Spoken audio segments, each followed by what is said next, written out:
आपके सवाल।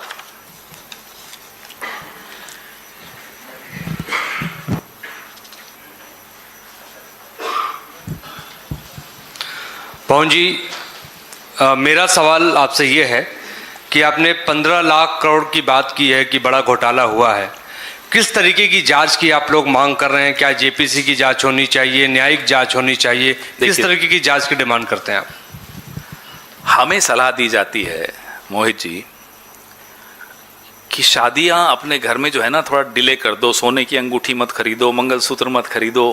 प्रधानमंत्री आके अपने मन की बात सुना के चल देते हैं। उनकी नाक के नीचे इतना बड़ा लाखों करोड़ का घोटाला हुआ। एक फोटो चल रही है सोशल मीडिया पे मोदी जी प्रधानमंत्री बनने से पहले की उनकी फोटो है इस व्यक्ति के साथ। इतना फोटो कैसी है, असली है नकली है, वो आप जानिए, चल रही है। इतना बड़ा घोटाला उनकी नाक के नीचे हुआ और होता रहा और वो चुप रहे, सारी एजेंसीज चुप रही। तो ये क्या माने हम इसको? ये हिस्सेदारी है, ये भागीदारी है, ये चौकीदारी है, ये है क्या? तो हम इसीलिए कह रहे हैं कि ईडी जागिए, सरकार को हम कह रहे हैं जागिए, इंक्वायरी करके कुछ तो बताइए, जवाबदेही तो तय करिए कि इतने साल तक आपने ये घोटाला कैसे होने दिया।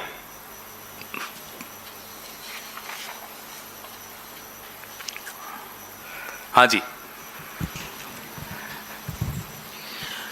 अब बीजेपी सरकार का हमेशा दावा रहता है कि मोदी जी को ना पत्ता नहीं हिलता, और अभी वो बार बार देश के किसानों से, मजदूरों से अपील कर रहे हैं कि महंगाई बढ़ेगी।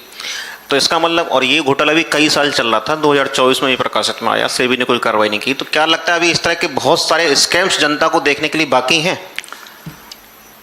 अब लोग अपनी गाड़ी का पेट्रोल टैंक भरवाते हैं ना, जब पूरा कराने में डर लगता है कि कहीं ईडी नहीं आ जाए। सब इतना पैसा कहां से आ गया कि आपने पूरा पेट्रोल टैंक भरा दी। लेकिन इतना बड़ा घोटाला और एजेंसीज नहीं पहुंची, तो ऐसा ये तो अब बाहर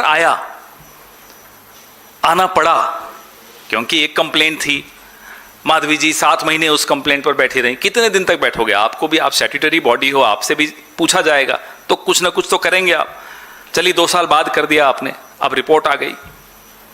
ऐसे अनेक घोटाले आए हैं, आ रहे हैं, आएंगे। लेकिन ईडी वाले राजेश जी के यहां कब जाएंगे, ये हमारा सवाल है।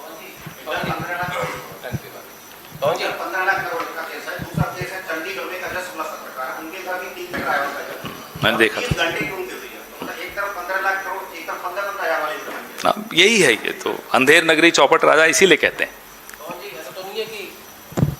एजेंसीज जो है ओवरबर्डन है पॉलिटिकल काम से, और राजेश सुरेश पे ध्यान नहीं दे पा रही हैं। हम ये सोच भी रहे थे उस दिन कि ईडी के अधिकारियों को, कर्मचारियों को हम एक बार बुलाएं और पूछें उनसे, आपको ओवरटाइम मिलता है? क्योंकि आप तो पूरे 24 घंटे पॉलिटिकल लोगों के पीछे घूमते रहते हैं। उम्मीद करते हैं कि ईडी के कर्मचारियों और अधिकारियों को मोदी सरकार थोड़ा ओवरटाइम जरूर देती होगी। ओवरबर्डन हैं, बेशक ओवरबर्डन हैं, ओवरटाइम भी शायद नहीं मिलता होगा। हमें इन पर दया भी आती है, बुरा भी लगता है, इनके भी परिवार हैं, सरकारें आती रहती हैं, जाती रहती हैं। अब ईडी के कुछ अधिकारी तो ऐसे हैं जो घर जाते हैं तो उनके घर वाले उन्हें नहीं पहचानते, दिन भर बेचारे बाहर रहते हैं, कभी कांग्रेस के किसी नेता के पीछे, कभी किसी और विपक्ष के नेता के पीछे। जब तक ईडी विपक्ष के नेताओं को नरेंद्र मोदी नामक ब्रांड की वॉशिंग मशीन में नहीं ले जाते, अमित शाह के वॉशिंग पाउडर में नहीं धुलवाते, तब तक उनका काम नहीं खत्म होता। तो ओवरबर्डन हैं, इसलिए असली जो चोर हैं वो बच के भाग रहे हैं। Pawan sir, in 2014 we have seen the bank balance of Rajesh Exports that claimed around 9,826 crores in bank balance, but at the same point it has shown the debt of around 2,700 crores. So it was quite questionable at that time in 2014-15 also that the company with a surplus of money was having a debt of around 2,700 crore.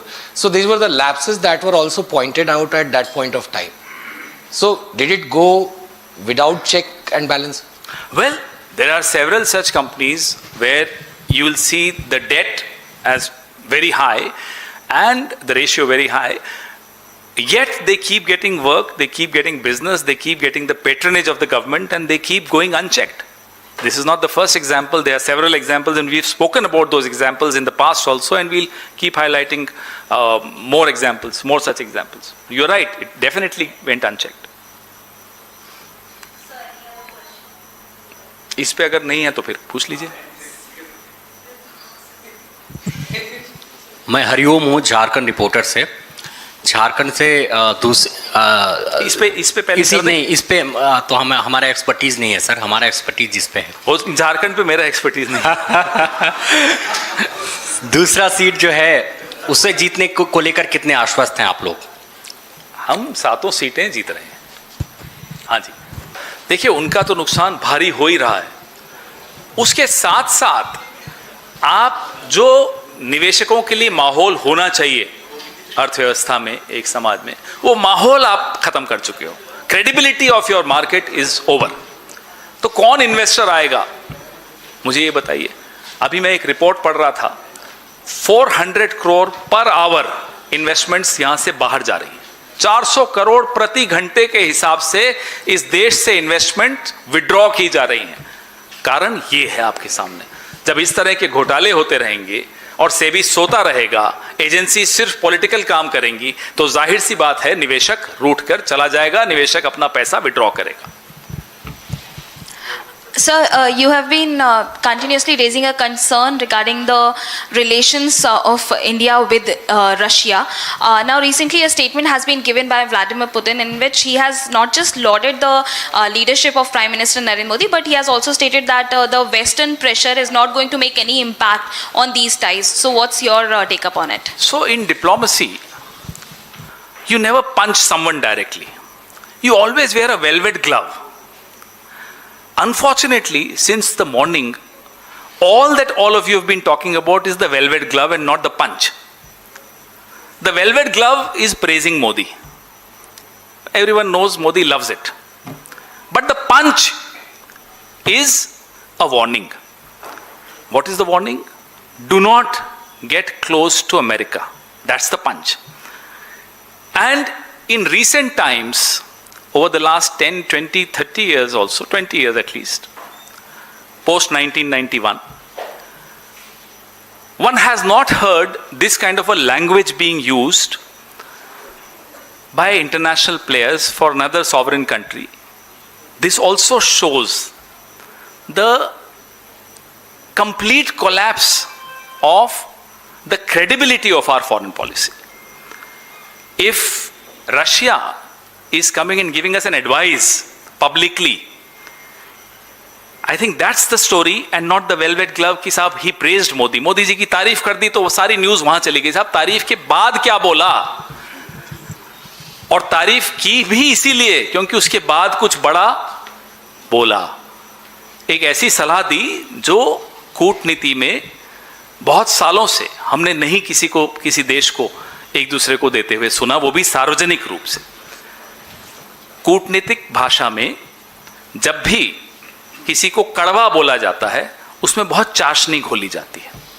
तो आप सिर्फ चाशनी से confuse मत होइए, उसके पीछे छिपी कड़वाहट पर जाइए. और वो कड़वाहट दर्शाती है कि हमारी विदेश नीति की जो प्रासंगिकता है वो ध्वस्त होती जा रही है अंतर्राष्ट्रीय समुदाय के सामने. पवन जी, दो छोटे सवाल हैं.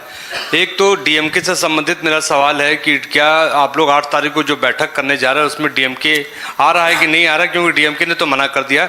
दूसरा सवाल ये है कि जेएमएम प्रेस कॉन्फ्रेंस करने जा रही है 4:30 बजे. खबर ये है कि दोनों ही सीट पे जेएमएम अपना उम्मीदवार उतारने जा रही है. 5 तारीख है आज, फिर 8 तारीख की आप बात कर रहे हैं. 5 और 8 के बीच में और भी लोग आएंगे, प्रेस वार्ता करेंगे, फिर पूछ लीजिएगा. अभी फोकस इस पर कुछ हद तक जो आपने दूसरा सवाल पूछा उस पर है, क्योंकि अभी राज्यसभा की नॉमिनेशंस चल रही हैं. थोड़े दिनों में, थोड़े घंटों में, कुछ दिनों में सब क्लैरिटी आ जाएगी. हमें पूरा विश्वास है कि हम बीजेपी को परास्त करेंगे. सर, कल कॉकरोच जनता पार्टी का जंतर मंतर पर प्रोटेस्ट है. इस मामले में कांग्रेस पार्टी का क्या स्टैंड है? प्रोटेस्ट सबको करना चाहिए. आप लोगों को भी करना चाहिए, हमें भी करना चाहिए, हम कर ही रहे हैं, करना चाहिए, उसमें क्या स्टैंड होता है?